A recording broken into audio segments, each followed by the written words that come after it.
Hi friends, আশা করি আপনারা ভালো আছেন। আজকে দারুণ একটি রেসিপি নিয়ে চলে এসেছি। আজকের রেসিপি হচ্ছে ট্যাংরা মাছের ঝাল।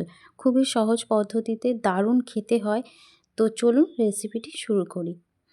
তো এখানে আমি কিছুটা ট্যাংরা মাছ নিয়েছি। এই ট্যাংরা মাছগুলোকে নুন হলুদ মাখিয়ে নিয়েছি।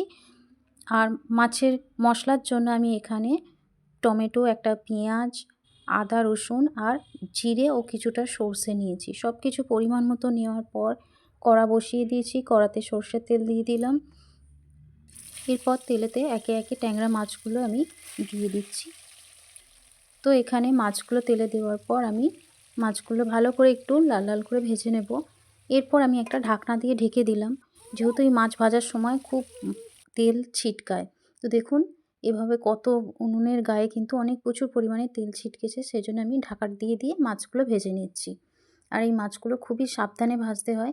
তো এইভাবেই আমি লাল লাল করে উল্টে পাল্টে মাছগুলো ভেজে নিয়েছি। তো দেখুন এখানে মাছগুলো কিন্তু ভালো করে ভাজা হয়ে গেছে। এটা এবার আমি তুলে নিয়েছি একটা পাত্রে। ওই তেলের মধ্যে পেঁয়াজটা দিয়ে দিলাম। পেঁয়াজটা একটু হালকা ভেজে নেব।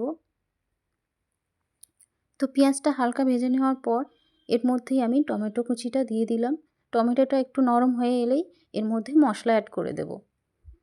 তো দেখুন টমেটোটা অনেকটা নরম হয়ে এসেছে। এর মধ্যে বেটে রাখা মশলা, পরিমাণ অনুযায়ী হলুদ, পরিমাণ অনুযায়ী লঙ্কার গুঁড়ো দিলাম ও পরিমাণ অনুযায়ী নুন দিয়ে মশলাটা কিন্তু খুব সুন্দর করে একটু কষিয়ে নেব। তো দেখুন মশলাটা কষানো রেডি হয়ে এসেছে। মশলা থেকে তেল ছেড়ে দিয়েছে। এবার আমি এখানে হাফ বাটির মতো জল দিয়ে দিলাম। এরপর ভেজে রাখা মাছগুলো ঝোলের মধ্যে দিয়ে দিলাম। এটা কয়েক মিনিট ফুটিয়ে নেব, তারপরে নামিয়ে নেব। তো দেখুন এখানে কিন্তু ট্যাংরা মাছের ঝাল রেডি হয়ে এসেছে। এবার আমি নামিয়ে নেব। তো এই রেসিপিটি আপনাদের কেমন হয়েছে অবশ্যই জানাবেন। ভালো লাগলে লাইক, কমেন্ট, শেয়ার করবেন।